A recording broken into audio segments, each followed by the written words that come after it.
जय हिंद। आज हम आप लोगों को संविधान में मौलिक अधिकार फंडामेंटल राइट्स में आगे पढ़ाएंगे। सभी विद्यार्थियों का स्टडी पॉइंट कंपटीशन क्लासेस में स्वागत है।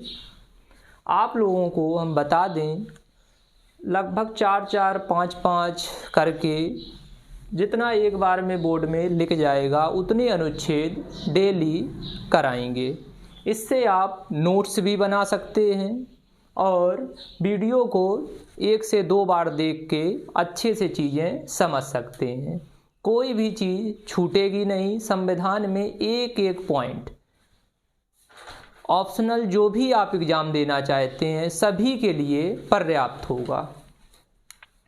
सबसे पहले कल अनुच्छेद 12 और 13 समझाया था, उसको 1 मिनट में रिवाइज करते हैं। अनुच्छेद 12 में कल बताया था राज्य को परिभाषित किया गया है। राज्य मतलब central government, state government, local authority और भी बिजली विभाग हो गया, रेलवे हो गया, इनको स्पेशल कुछ संरक्षण मिला हुआ है, पावर मिली हुई है जिसके तहत ये कुछ कानून बना सकते हैं, लेकिन वो मौलिक अधिकार का हनन ना करें। 13 में क्या बताया था?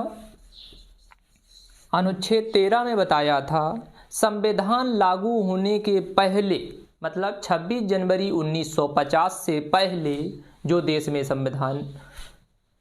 संविधान लागू होने से पहले, मतलब जो पहले से कानून चले आ रहे हैं उसमें से कोई ऐसा कानून आगे नहीं चलेगा जो मौलिक अधिकार का हनन करता हो। और संविधान लागू होने के बाद, मतलब 26 जनवरी 1950 के बाद कोई ऐसा कानून नहीं बनाया जाएगा जिससे कि मौलिक अधिकारों का हनन हो। इसके बाद आज आगे बढ़ते हैं। आपको 1 से लेकर के अभी 13 अनुच्छेद कराए हैं, कोई डाउट नहीं रहेगा अगर आप सही से उन्हें देख लेंगे। आज आगे बढ़ते हैं। भाग 3 की बात चल रही है। अनुच्छेद 12 से 35 तक हैं पूरे। अभी हम आज बात कर रहे हैं समानता का अधिकार, जिसमें अनुच्छेद 14 से अनुच्छेद 18 तक है समानता का अधिकार। इसमें एक एक समझेंगे। अनुच्छेद 14 में बताया गया है कानून के समक्ष समानता। कानून के समक्ष समानता, इसमें सभी को कानून के लिए बराबर बताया गया है। और ये चीज़ कहाँ से ली गई है? ब्रिटेन से। यूके, ब्रिटेन, इंग्लैंड, जो भी कहो एक ही देश का नाम है, यूरोप महाद्वीप का देश है और यूएनओ का सदस्य है, स्थायी सदस्य। इसके बाद कानून का समान संरक्षण, ये चीज़ अमेरिका देश से ली गई है। इसमें बताया गया है जिस हिसाब का पर्सन हो, लोग हो, उस हिसाब की सज़ा का प्रावधान। तो अपने यहाँ यही फॉलो होता। आप देखते हैं बच्चे हैं, अगर उन्होंने कोई क्राइम किया तो उनको अलग प्रावधान है।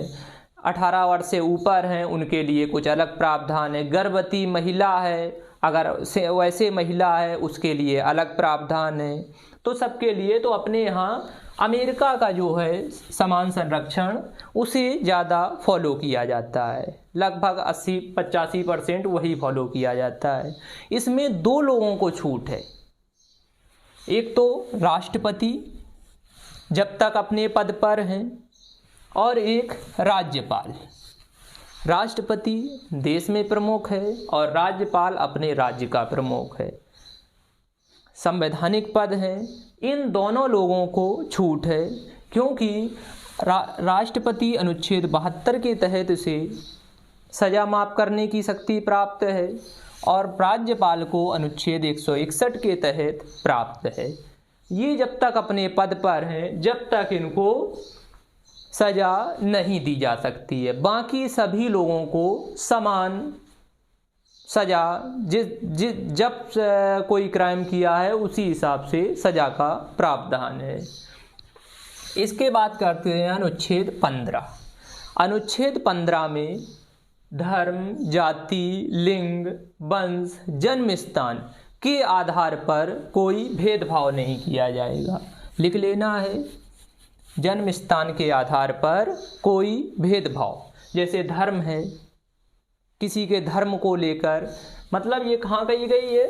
सरकारी संस्थानों में, सरकारी कॉलेज हो गए, सरकारी अस्पताल हो गए, इन जगहों पर धर्म के आधार पे, जाति के आधार पर भेदभाव नहीं किया जाएगा। लिंग के आधार पे, मेल फीमेल जेंडर, वंश के आधार पे, जन्म स्थान, किसी का तमिलनाडु में हुआ है तो किसी का उत्तर प्रदेश में, किसी का बिहार में, इसके हिसाब से पूरे देश में भेदभाव नहीं किया जा सकता है। तो याद रखना है, बहुत महत्वपूर्ण है। इसके बाद आगे ध्यान दो, अनुच्छेद 16। अनुच्छेद 16 में लोक नियोजन की समानता। लोक नियोजन मतलब नौकरियों में समानता की बात की गई है। इसमें चाहे जाति के आधार पे और लिंग के आधार पे, जन्म स्थान के आधार पे समानता की बात की गई है। लेकिन यहीं आ जाता है आरक्षण।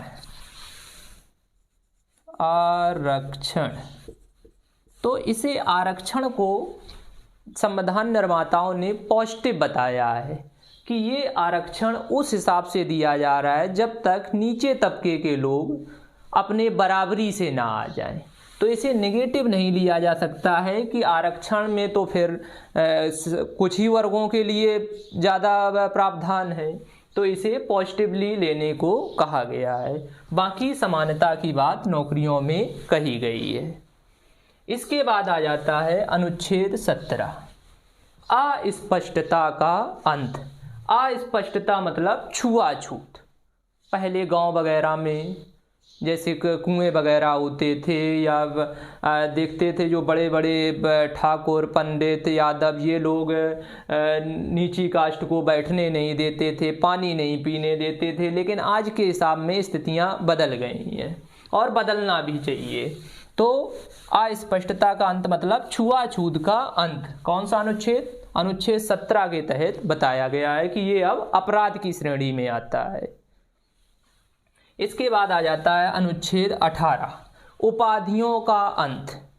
उपाधि मतलब जैसे नाइटहुड, सर, महाराज, ये जैसी उपाधि आप नहीं लगा सकते हैं अपने नाम के आगे या किसी लेटर में। तो इनका अंत की बात की गई है। इसमें शिक्षा की रैंक, शिक्षा हो गई, शिक्षा से संबंधित कोई या रैंक हो गई, डिफेंस के हो गए, पुलिस के हो गए, इनको आप इस्तेमाल कर सकते हैं। बाकी राष्ट्रीय पुरस्कार, राष्ट्रीय पुरस्कार को भी सरनेम के तरीके से यूज नहीं कर सकते हैं, तो याद रखना है। अब आज हमने 5 अनुच्छेद कराए। अनुच्छेद 14, समानता की बात की गई है। सभी के लिए समान कानून है, जिस कैटेगरी के हैं उस हिसाब से कानून सजा देगा। बाकी राष्ट्रपति और राज्यपाल को इससे छूट मिली हुई है, जब तक वो अपने पद पर है। पद उनका जैसे ही खत्म हो, उनको भी सजा दी जा सकती है।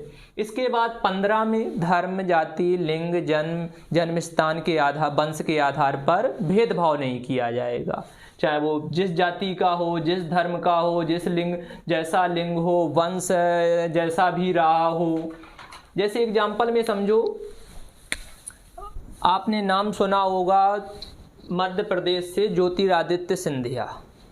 उनके पहले वंशज जो थे महाराजा वगैरह रहे हैं, लेकिन वो अंग्रेज़ों के सपोर्टर रहा करते थे, अंग्रेज़ों का सपोर्ट करते थे। लेकिन उसके आधार पे अब उनका वंश ही तो है ज्योतिरादित्य सिंधिया, जो इस समय नागरिक उड्डयन मंत्री भी हैं, केंद्रीय नागरिक उड्डयन मंत्री केंद्र में। तो उनके वंश के आधार पर अब उनको प्रताड़ित नहीं किया जा सकता है कि आपके जो दादा परदादा हैं वो तो अंग्रेज़ों का सपोर्ट करते थे। तो इससे आप समझ गए होंगे। जन्म स्थान मतलब कोई तमिलनाडु में, कोई केरल में, कोई जम्मू कश्मीर में, कोई असम में, अलग अलग जगह से हैं, तो उस आधार पर भी कहीं भी देश में रहें, व्यापार करें, भेदभाव नहीं किया जाएगा। इसके बाद लोक नियोजन मतलब सरकारी नौकरियों में समानता की बात की गई है और आरक्षण को पॉजिटिव लेने की बात कही गई है। 17 की बात करो, अस्पष्टता मतलब छुआछूत, छुआछूत के अंत की बात की गई है कि छुआछूत एक तरीके से अपराध कहा गया है कि इस ऐसा करने पर एक अपराध की श्रेणी में आएगा। 18 के तहत, और ये जो छुआछूत है ये शहर में लगभग ख़त्म हो गया है, शहरी एरिया में बस, ग्रामीण एरिया में अभी काफ़ी है, ये तो नहीं कहा जा सकता, लेकिन हाँ काफ़ी है, लेकिन धीरे धीरे उस पर भी सुधार हो रहा है। अगला है उपाधियों का अंत, मतलब नाइटहुड की उपाधि हो गई, सर, महाराज, ऐसी उपाधियां अब कोई धारण नहीं कर सकता है, अनुच्छेद 18 के तहत ख़त्म कर दी गई हैं। जैसे शिक्षा की कोई उपाधि है या रैंक मिली हुई है तो उसे आप यूज कर सकते हैं, और जो राष्ट्रीय पुरस्कार हैं इनको आप सरनेम के तरीके से यूज नहीं कर सकते हैं। तो आज के लिए इतना ही, आगे अगले वीडियो में मिलेंगे। धन्यवाद।